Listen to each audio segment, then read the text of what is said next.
Hello everyone, welcome to our YouTube channel Commerce by Anup sir. How are you all? I hope all of you are doing good.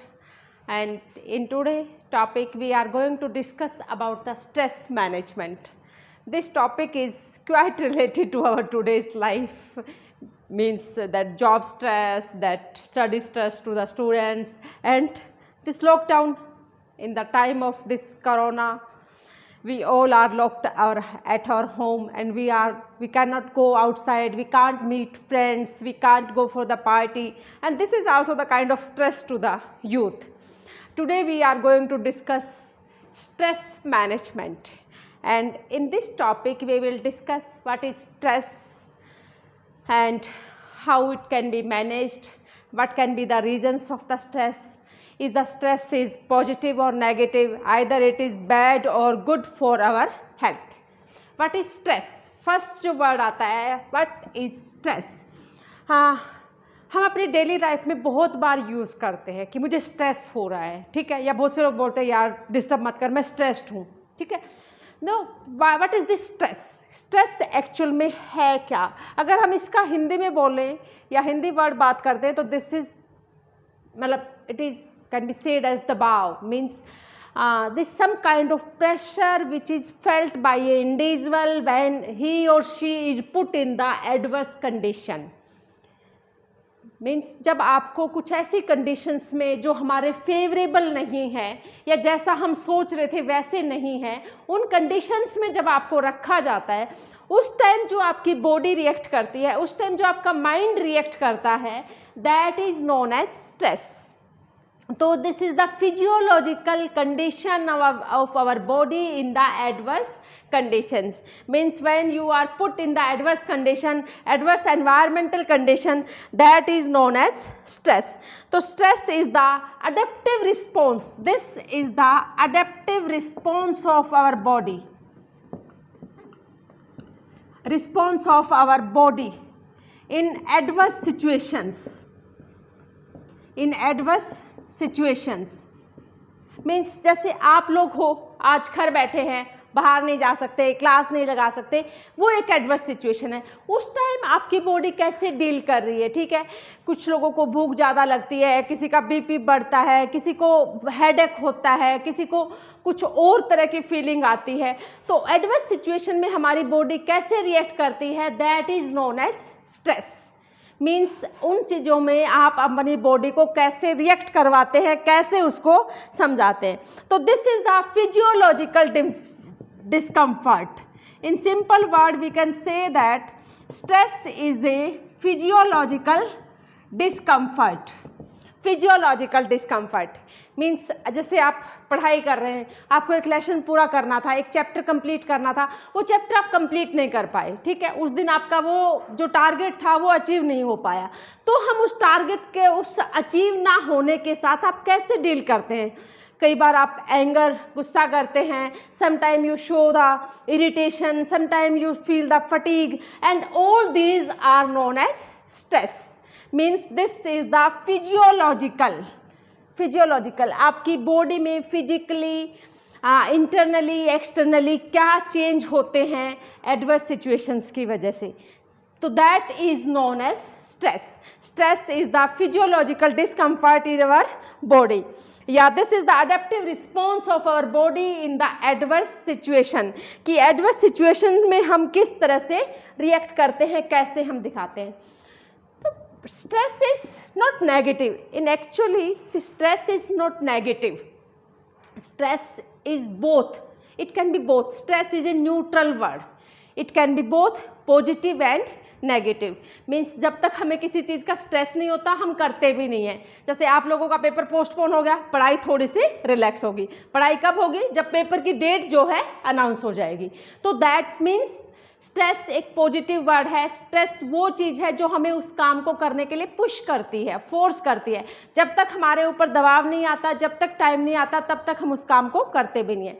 तो stress is a neutral word. Neutral means it can be both positive and negative. दोनों तरह का हो सकता है. Means up to some extent stress is positive, and after that extent it can be negative. तो that stress can be related to the performance के साथ हम उसको कर सकते हैं, ये नेक्स्ट टॉपिक में करेंगे. तो stress is neutral, stress both positive and negative, and this is related to constraints and demand. Constraints and demand, constraint और डिमांड से रिलेटेड है.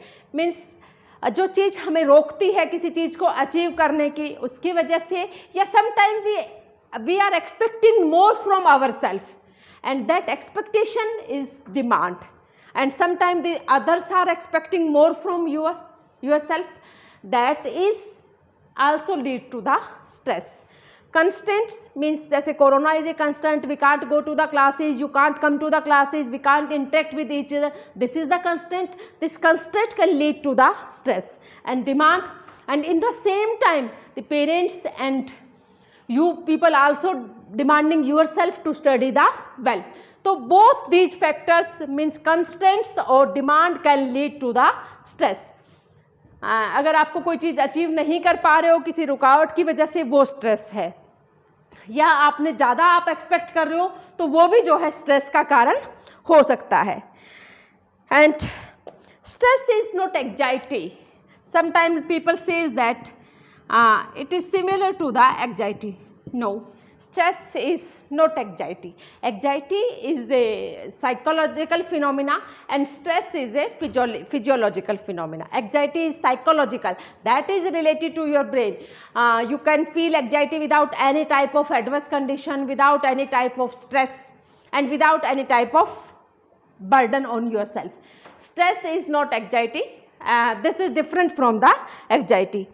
And stress is differentiated from the nervous tension. This is not related to your brain or your nervous problems. Means if somebody is feeling depression, if somebody is feeling anxiety, if somebody is feeling any kind of unconscious brain reflexes, so that are not related to the stress. Stress is not related to exactly to your nervous tension. This is different from that nervous tension. Somewhat is related but not exactly. तो this is stress. की stress है क्या? Stress एक neutral word है. Stress is because of constraint and demands. Stress is not the anxiety, and stress is not related to your brain or the nervous tension. Means it is different from the tensions. Then how the stress is related to your performance? How the stress is related to your performance? ये performance से कैसे relate करता है? तो अभी हम यही discuss कर रहे थे कि stress can be both positive and negative. Means this is the stress low to high, and this is your performance low to high, and this is the graph of the performance with the stress. This is the graph of the performance with the stress. Low, at low stress we are performing low, means your performance is also low if your stress is low. Up to the extent, this is known as optimum level. This is known as optimum level. Means up to a certain extent your performance increasing as the stress is increasing. Your performance is increasing as the stress is increasing. This is means the stress is related to improvement in the performance. Means जब तक दबाव नहीं पड़ता तब तक हम काम नहीं करते. तो stress is related to increase in the performance. तो this is known as eustress. Means where stress help to increase the performance. But after some extent, when you are regularly feeling the stress, you feel burnout from that situation. You want to escape from that situation. And this optimum level, after this optimum level, your performance start reducing if the stress keep on increasing. And this is known as distress. This is known as distress. Means एक time के बाद अगर आप लगातार stress में रहते हैं और वो चीज़ आपको लगातार परेशान कर रही है तो हम उस परफॉर्मेंस से कम होना शुरू कर देते हैं. So this is how the stress is related to the performance. To some extent stress is helpful for us, but after a level the stress is not helpful us. We have to reduce the stress, we have to remove the stress from this. This is stress. कि stress है क्या, stress होता क्यों है, किस वजह से होता है. Next, what are the various reasons for the stress? Stress के कारण क्या है? What are the various reasons for the stress? Sources of the stress. Stress क्यों होता है हमें, किस वजह से हो सकता है, एक एम्प्लॉय को, एक पर्सन को या किसी भी को. बट यहाँ पे we are discussing about the employees कि why the employees are feeling the stress. Sources of stress.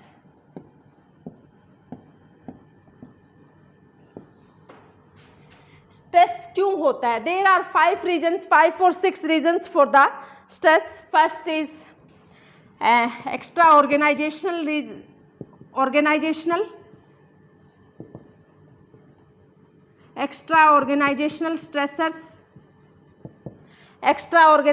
stressors, and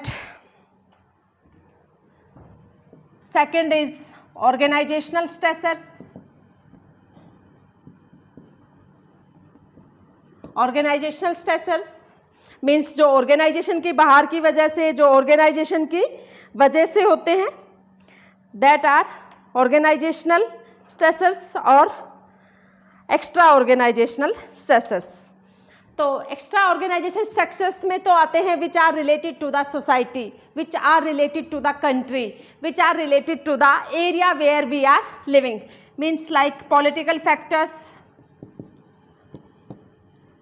economic factors.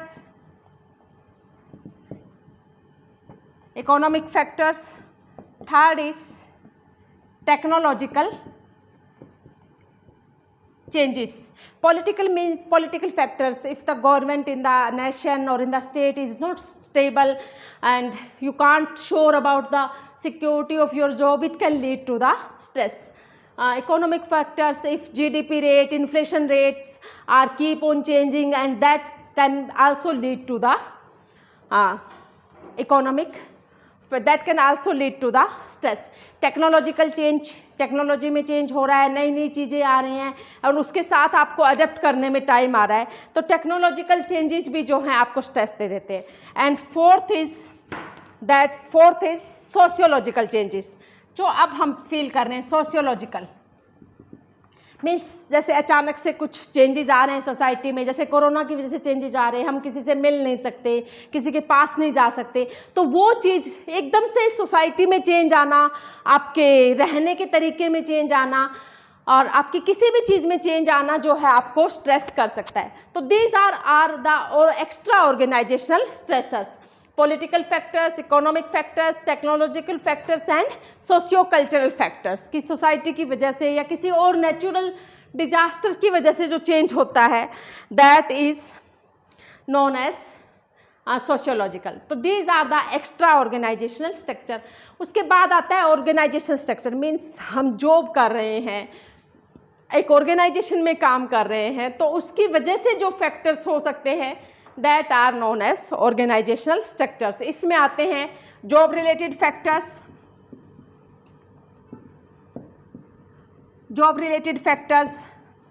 role related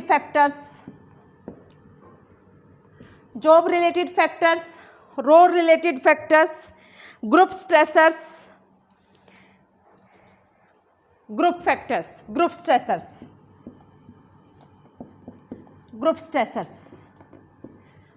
job related factors means आपकी जॉब से रिलेटेड आपको किस तरह का काम दिया गया है, उसकी वजह से जो चीज़ें हो सकती है.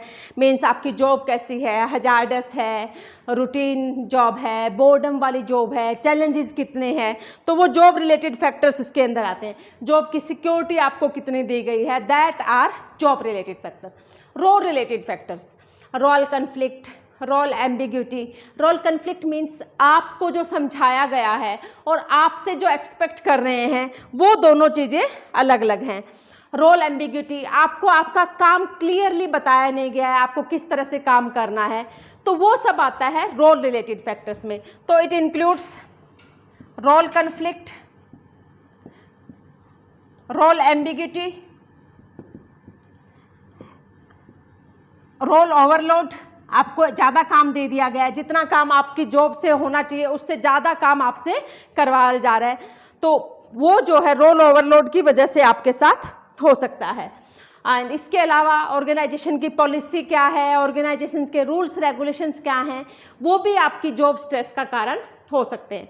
ग्रुप स्ट्रेसर्स, फिर हम ऑर्गेनाइजेशन में रहते हैं, we are the human beings, we are working in the group, तो group leader, group norms, group cohesiveness and group working या ग्रुप परफॉर्मेंस, वो भी जो है आपके काम करने के तरीके को इफेक्ट कर सकती है। तो these are the organisational structures.